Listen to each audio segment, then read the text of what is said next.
Joseph here. Today I wanted to talk to you guys about teaching piano, traveling to students, and the world of online lessons. Over the past year or so, I've been working with my piano students to transition to online lessons. And this is because I currently travel to my students, and each of them are usually, half hour, 45 minutes away, and then they're all pretty close to one another. So I'm typically traveling to a city or something and staying in that area for a while and then coming home. Also with a long commute. Reaching the point in my life where this sort of thing is time consuming and getting unsustainable. So I started working with my students to move to online lessons when I discovered that it actually works really well. Today was supposed to be the last day I drove to a certain group of students. And I had a bunch of issues come up, which reminded me of why I'm doing this in the first place. So if any of you are teachers out there, you travel to students, or maybe you're on the other end, you'll probably find this interesting and also really true. I have 3 students. They're about just under 40 minutes away, and then they're about 5 minutes or so from each other. As I'm getting close to driving to them, I get a call from the second student saying that they're sick and that they're not going to be able to attend the lesson. So I have to move them to Skype anyway. So now I have a hole in my schedule that's like an hour long, and I'm 20 minutes or so from the nearest coffee shop, so I can't really hang out anywhere. So then it turns into this situation where I'm working with my first and third student, trying to move them closer to each other. So as I'm doing this, I learned from the third student that they may not be home in time, and they are requesting a Skype lesson. So now I'm just in the situation where I'm driving out to my first student, which is a 30-minute lesson, and I'm driving like 40 minutes to get to them.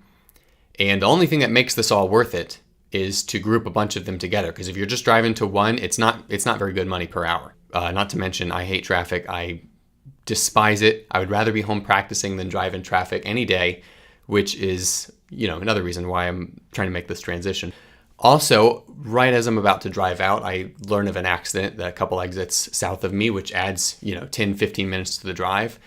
And I'm thinking, these are all reminders as to why I'm doing this, why I am switching from teaching in person to teaching only online. So now, this is not really a comparable situation to students that travel to me, but I haven't really been in a situation where I can have that going on yet. So I'll probably do that in the future. When you're trying to compare teachers traveling to students and all of the complication and confusion that can go with that, compared to just teaching online, you might ask if online lessons are as good. And I would say they're like 90% as good. They're very close. There's some issues that make it a little less than perfect, but I think as as hardware improves and internet speeds improve, we're going to see less and less of that difference. But online lessons will never replace an actual person sitting next to you. So you might wonder, if that's the best experience, why would we bother with online lessons? And I think today, in the issues that happen with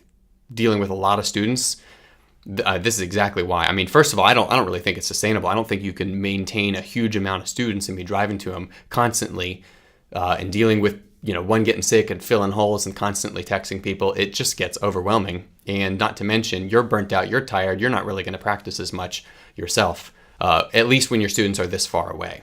Considering all these issues, I kind of wanted to compare, a realistic situation where you have Skype lessons or online lessons, which can be very, very regular because they're so easy to be consistent with, compared to, the traveling situation. I would say that when you're trying to pick the best situation for yourself, you want to pick the most consistent one.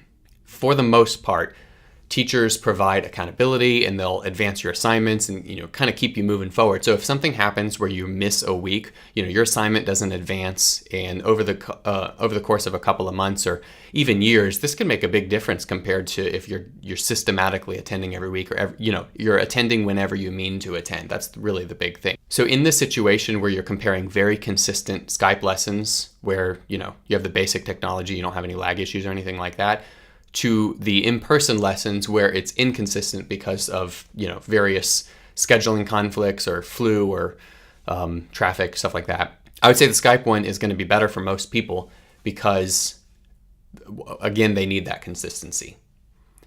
So now if you're in the situation where you're only going to teach, you're very self-sufficient, you're only going to see a teacher every now and then, you probably should be driving to a very good teacher, the best teacher that you can afford, and that's probably going to be your best experience.